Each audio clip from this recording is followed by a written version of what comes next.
ہم سمجھتے ہیں دعا ضرورت ہے یا ضرورت کے لیے دعا ہے. اس کو تھوڑی دیر کے سوچنے کی ضرورت. دعا ضرورت ہے یا ضرورت کے لیے دعا ہے؟ عام طور پر ہمارے خیال میں ہوتے ہیں ضرورت کے موقع پر کرنے ہیں نا، عام حالت میں کیا کرنے دعا. نہیں، دعا ضرورت ہے ہماری، ضرورت کے لیے صرف دعا نہیں ہے. جب کہیں خدا نخواستہ بیمار ہو جائیں، مشکل حال کھڑی ہو جائے، کوئی پریشانی ہو جائے، تو اس وقت ہم چاہتے ہیں جی دعا پڑھو جی، دعا کرو جی. یہ ہاں اس موقع پہ ہونے چاہیے، لیکن دعا ضرورت ہے انسان کی ہر حال میں. صحت مند انسان کے لیے صحت کی بقا کے لیے بھی ضرورت ہے، مریض کے لیے شفا کے لیے ضرورت ہے. اگر کسی کا روزگار چل رہا ہے تو اس کو دوام کے لیے ضرورت ہے، روزگار نہیں چل رہا ہے تو حصول کے لیے ضرورت ہے. اگر کسی کے اولاد ہے تو اولاد کے صالح ہونے کے لیے دعا کی ضرورت ہے، جن کے ہاں نہیں ہے عطا ہونے کے لیے دعا کی ضرورت ہوتی ہے. کسی کی عزت ہے تو عزت کے بچاؤ کے لیے بھی دعا کی ضرورت ہے، کسی کو عزت کا مقام نہیں ہے تو ملنے کے لیے دعا کی ضرورت ہے. دعا انسان کی ضرورت ہے، ضرورت کے لیے صرف دعا نہیں ہے. لیکن ہم یہی سمجھتے ہیں بہت سارے ایسے جو دعا تو ہم کرتے ہیں دعا قبول ہی نہیں ہوتی. بہت ہم نے دعا کی لیکن اس کو قبول نہیں. امام سجاد علیہ السلام فرماتے صلوات پڑھیں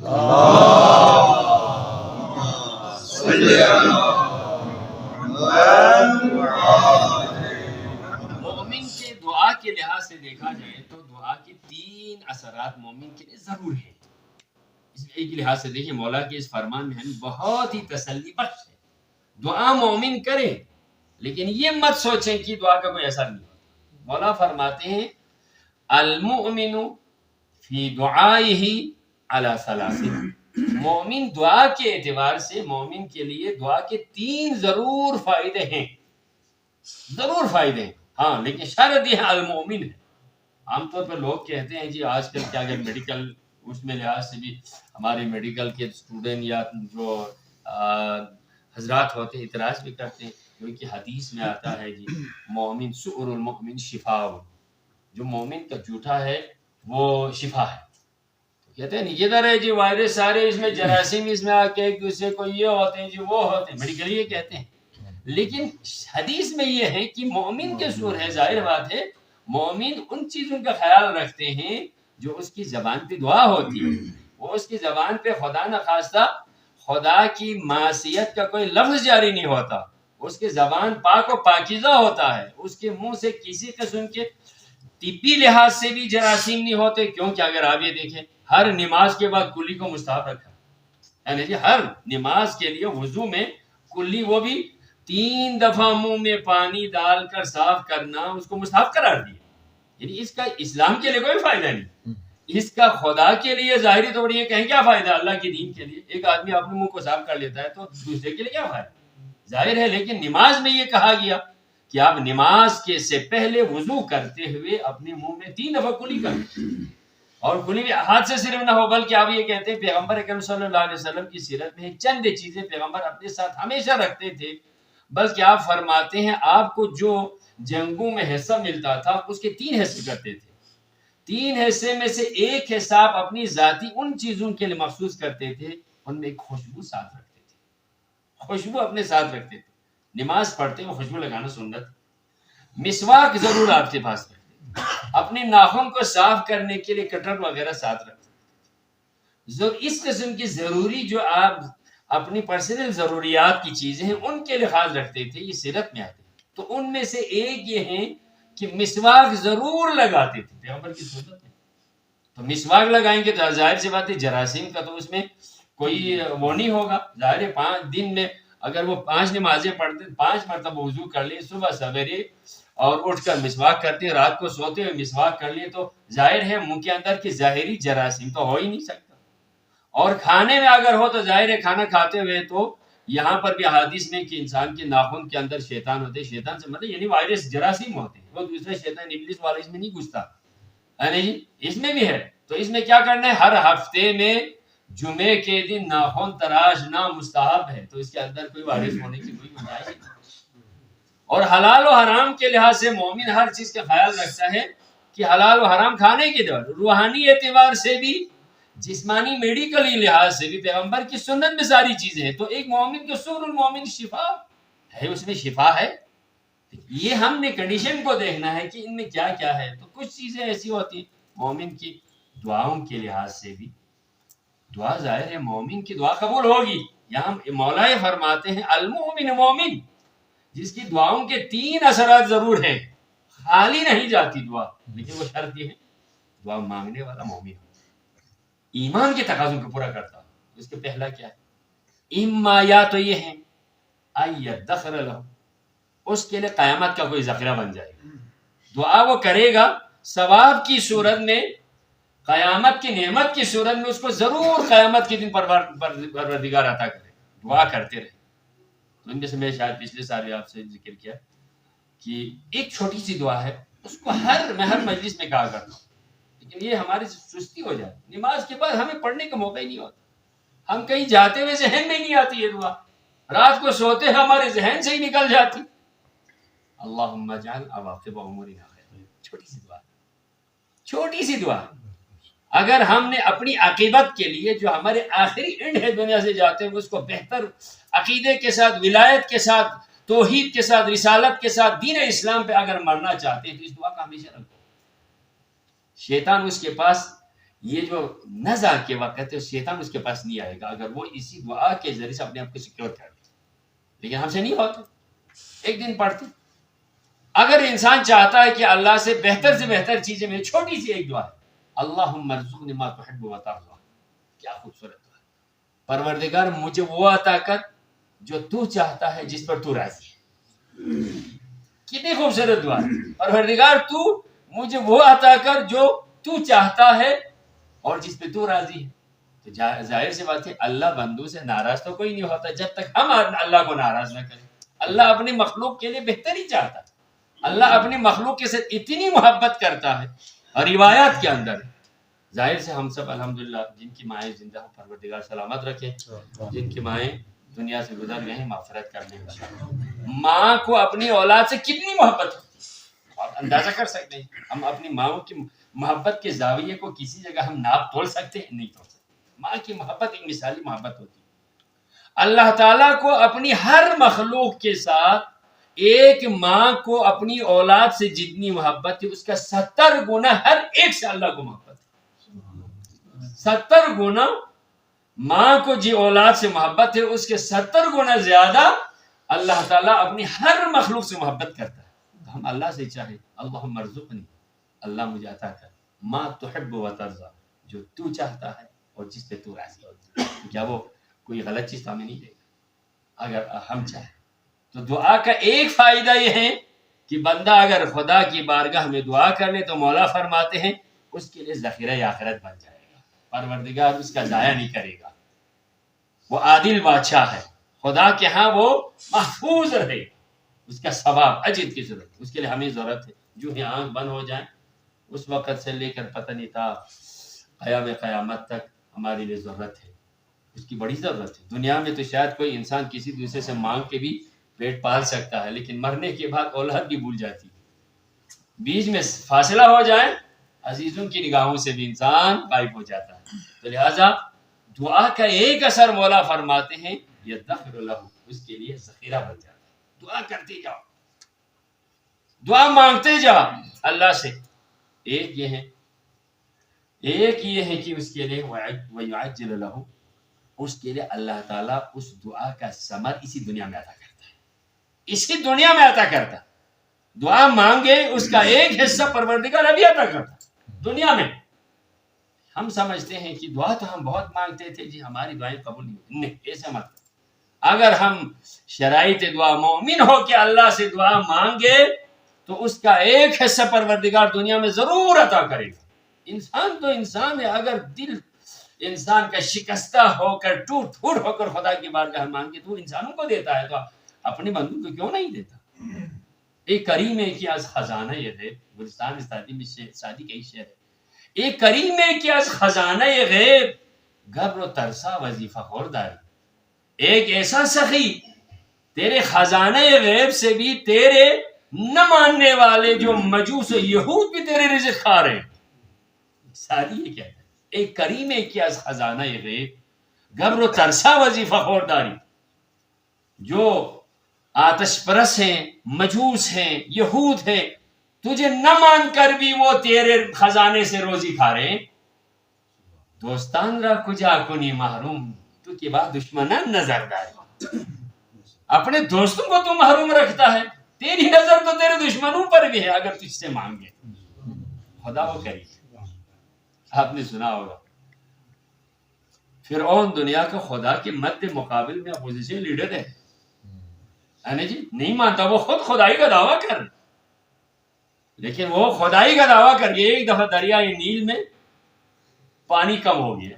جتنی بھی نہریں تھیں ساری نہریں خشک ہو گئی کیونکہ پانی نیچے چلا گیا، نہریں اوپر رہ گئی. اب سارے لوگ آ کر فریاد کرنے لگے کہ خدا اب تو نہروں میں پانی نہیں، زمینیں خشک ہو رہی، کچھ نہ کچھ کرو. اب وہ کیا کرے، پھنس گیا. اب تک تو لوگوں کو دھوکہ دے رہا تھا، اب پانی کہاں سے آئے؟ کہتے ہیں کل تک مہلت دے دو، پانی کا بندوبست ہو جائے گا. رات کی تاریکی میں جب سب سو گئے، ایسی جگہ پر رات کی تاریکی میں جا کے اس نے اپنے چہرے کو زمین پہ رکھا اور جہاں سے نہریں گزرتی تھی اس پہ نگاہ کر کے دریا کی طرف دیکھتے اس نے فریاد کی، پروردگار خالق ہے تو چند دن گستاخ ایک بندے کا برابر تو نہیں کرے گا، نہیں کرے گا. میں تیرا گستاخ ضرور ہوں لیکن تیری شان میرے مقام کا، لیکن یہ گستاخ بندہ تیری بارگاہ میں آج مجھے لوگوں کے نظروں میں مجھے شرمانا نہیں، تھوڑا سا اس میں پانی اضافہ کر دے. رو رو کے رات کو صبح دیکھا تو دریائے نیل اوپر آگے ساری نہریں بھر کے پانی جا رہے. سب نے کہا یہ تو ٹھیک ٹھاک خدا ہے. اس نے اور تو وہ کر، لیکن وہ یہاں پر اللہ کی کریمی دیکھیں، جب اس نے گڑ گڑا کے دعا کر لی تو اس نے کہا چلو پانی لے جا تو.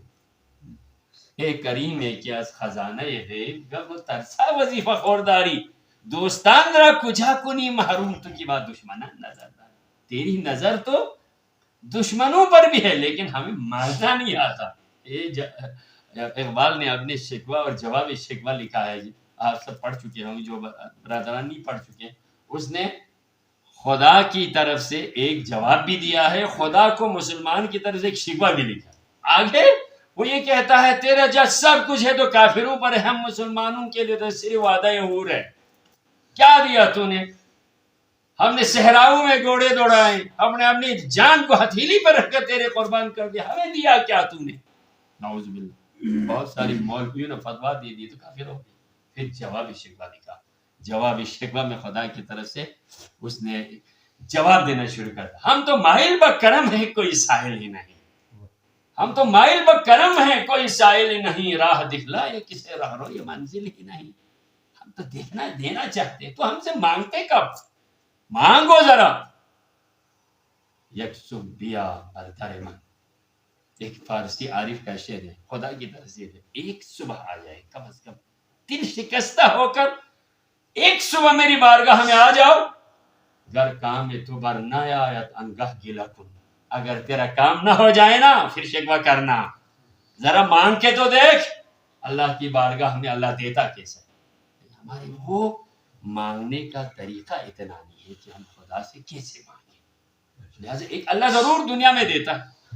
بنی اسرائیل کے زمانے میں ایسا ہوتا تھا کوئی اگر نیک کام کرے دعا کرے اسی زمانے کی پیغمبر کو بشارت ہوتی تھی. اللہ کے نبی فلان مومن سے کہہ دو تمہاری یہ خواہش پوری ہو گئی، تم اس میں سے کون سے وہ شرائط رکھ کر یہ آپشن رکھ کے جو ہے ان چیزوں میں سے جو لینا ہے لے لو، اب تمہاری دعا قبول ہوگی. اس وقت بشارت ہوتی تھی. تو ایک جو جوڑا تھا مومن اور مومنہ، ان دونوں کی کوئی دعا قبول ہو گئی. اسی زمانے کے نبی کے اوپر وحی نازل ہوگی، آپ کی جو امت میں ہے ہمسائے میں جو مومن مومنہ جوڑا ہے ان کی کوئی حاجت پوری ہو گئی، ان سے کہہ دو ان کی زندگی کے دو حصے ہیں، ایک مشکل مرحلہ ہے، ایک آرام و راحت کا ہے، کون سا چاہیے پہلے وہ ذرا ان سے پوچھ لو، میں دینا چاہتا ہوں. دنیا میں دینے کا میں آپ کو ایک طریقہ جو عرض کر رہا ہوں، اللہ کی طرف سے اسے یہ اختیار دے دیا. زندگی کے دو مرحلے، ایک سخت سے سخت مرحلہ گزرے گا، ایک آرام و سکون کی زندگی گزرے گی. کون سا لینا چاہتے ہیں ذرا ان سے پوچھیں. اللہ کے نبی ان کے گھر پہ جا کے پوچھا تمہاری کوئی دعا قبول ہو گئی، تمہارا کوئی عمل قبول ہو گیا ہے، بتاؤ زندگی کا کون سا مرحلہ چاہے. مار تو ظاہر سی بات ہے سنجیدہ اتنا نہیں تھا، تو اس نے کہا پہلے آخر میں مسئلہ ہو جائے گا، آخر میں مسئلہ ہو جائے گا، بڑھاپے میں بہتر ہے، پتہ نہیں اولاد کے بھی کوئی بھروسہ نہیں، اس سے پہلے بہتر ہے کہ آخر میں لے لو، آخر میں لے لو تاکہ مرتے ہوئے آرام سے مر جائے۔ پہلے چلو کہ ہم دنیا میں تھوڑی بہت مشکلات کو برداشت کر لیں گے، لیکن بیگم نے کہا نہیں، یہ نہیں، کیوں مشکل کو مانگتے ہو؟ پہلے پھر کیا کرنا چاہیے؟ پہلے آرام کو لے لو۔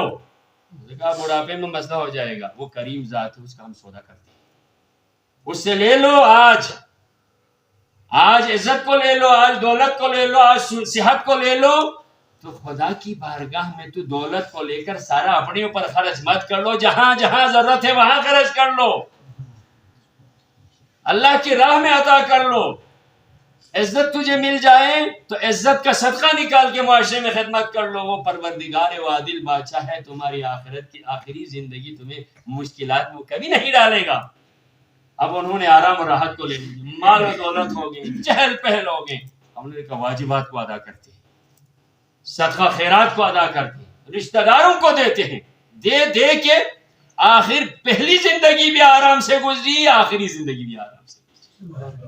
اللہ کو قرض دو، ان تقرضوا اللہ قرضا حسنا فیضاعف لكم، قرآن کا وعدہ ہے۔ اگر تو خدا کو قرضہ دے دو نا، کسی بینک سے سود کا قرضہ لیتے ہو حرام کا، اس سے تمہارے کاروبار چلے گا، سود تمہیں کھا لے گا۔ اللہ کو قرضہ دے دو، 1 کا 10 دے گا، صرف 10 نہیں 100 دے گا، 100 صرف نہیں 700 گنا عطا کرے گا۔ اس کی پریکٹیکلی ہمیں دنیا میں دکھایا ہے، اس نے عشر امثالہا بھی ہے، 100 گنا بھی ہے، اور اس کی پریکٹیکلی آپ اس میں قرآن مجید میں یہ ہے پروردگار کو دے دو ایک، اللہ 700 گنا۔ اس کی پریکٹیکلی کیا ہے؟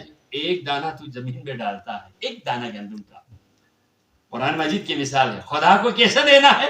قرضہ ایسا دے دو کہ ایک دانہ زمین میں ڈال دو، اس دانے سے آگے نکلتے ہیں 7 خوشے، 7 خوشے نکلتے، ہر خوشے میں 100 دانے ہوتے ہیں، تو 700 دانے ایک دانے کا واپس کرتا ہے۔ تو اللہ کو قرضہ دے دو کسی ناجائز طریقے پر، اس میں برکت ہی کوئی نہیں ہوتی، اس سے کیوں لینے کی کوشش کرتے ہیں؟ اس لیے مصیبتوں میں ہم خود پھنس جاتے ہیں۔ بما کسبت ایدیہم، اللہ یہ کہتے ہیں یہ تمہاری مشکلات، آج تو اگر گڑ گڑا کے دعا کرتا ہے عزیزان یہ ہے جی اللہ کی طرف سے ہے، اس مصیبت میں تو خود پھنس گیا تھے، کیا کرے، میں تو تجھے پھنسانا نہیں چاہتا تھا۔ بما کسبت ایدیہم، تم نے اپنے آپ کو اس میں پھنسا دیا ہے۔ حلال کا کر لو، حلال میں برکت ہے، حرام میں کوئی برکت نہیں۔ ذخیرہ دنیا میں پروردگار عطا کرتا ہے، ضرور دعا کا اثر، اور ایک یہ وَيُدْفَعُ عَنْهُ بَلَاءً، تو دعا کرتے رہیں، کوئی مصیبت کوئی بلا تم سے خدا ضرور ٹال دے گا۔ یرید ان یصیبہ، وہ بلا یہ چاہتا ہے تجھے ضرور لگ جائے، لیکن تو ایسا کر دعا کرتے رہیں تو بلا تجھ سے ٹل جائے گی، وہ مصیبت تیرے اوپر نہیں آئے گی۔ ایسا کر، دعاؤں کا اور صدقے کا یہ ہے جی 2 چیزیں ہیں انسان پر آنے والی بلائیں جس کی وجہ سے وہ دور ہو جاتی ہے۔ ہم سمجھتے ہیں گاڑی میں، ہم کتنے اکثر آپ یہ سمجھتے ہیں ہم سے تو آپ زیادہ جاتے ہیں، لیکن ضرور تھوڑا صدقہ نکال کے جائے گا، 1000 مرتبہ تو اس نے ہمیں بچایا ہوگا، لیکن ہم اپنی بے توجہی سے کہیں معمولی لگ جائے تو کہتے ہیں جی یہ ہو گیا جی وہ ہو گیا، اس میں ہماری کوتاہی ہے۔ وہ ہر ایک کو بچاتا ہے، ضرور بچاتا ہے۔ گزشتہ زندگی جس کی 50 60 سال 80 سال عمر ہو گئی، بیماری میں زیادہ زندگی گزری ہے یا صحت سلامتی میں، ذرا وہ بھی دیکھو، یہ بھی تو دیکھو اللہ کی کتنی بڑی نعمت ہے۔ ان تعدوا نعمت اللہ لا تحصوها، اللہ کی دی ہوئی نعمتوں کو گننا چاہیں تو امام کے فرامین کا ایک حصہ یہی تھا کہ دعا کرتے رہے۔ دعا ضرورت ہے، دعا صرف ضرورت کے لیے بلکہ ہمیشہ کی ضرورت۔ امام فرمان اور امام سجاد علیہ السلام کی دعاؤں میں آج کتنی دعائیں ہیں۔ ہم امام سجاد کو مانتے ہیں کیا؟ ہم روز جو صبح روزانہ پڑھنے والی دعاؤں کو ہم ہفتے میں پڑھتے ہیں، جو روز پڑھنے کی دعا ہے، صبح پڑھنے کی دعا، شام کو پڑھنے کی دعا، 15 دن میں پورا پڑھنے کی دعا، ہر مصیبت کے لیے الگ الگ دعائیں ہیں، ہر مصیبت کے لیے، ہر مشکل کے لیے، ہر خوشی کے لیے. صحیفہ سجادے میں آپ دیکھیں کتنی دعائیں ہیں ہر موڑ کے لیے، یعنی اللہ سے ارتباط پیدا کرنے کے لیے. یہ آپ نے ظاہر سی بات ہے دعاؤں کی صورت میں کیوں یہ ہمیں علمی خزانے دیے. ایک تو ظاہر ہے دعاؤں کی صورت میں مولا نے کیوں. عزیزان محترم آپ یہ واقعی کربلا کے بعد ایک لحاظ سے تو لوگ اتنے ڈرتے تھے ائمہ کے ساتھ قریب آتے ہوئے. جس حسین کو پیغمبر اکرم نے اپنے گود میں پالا، اپنے شانوں پہ پالا تھا، اس حسین کو قتل کر لے تو باقی کو قتل کرنا بنی امیر کے لیے کون سی مشکل تھی.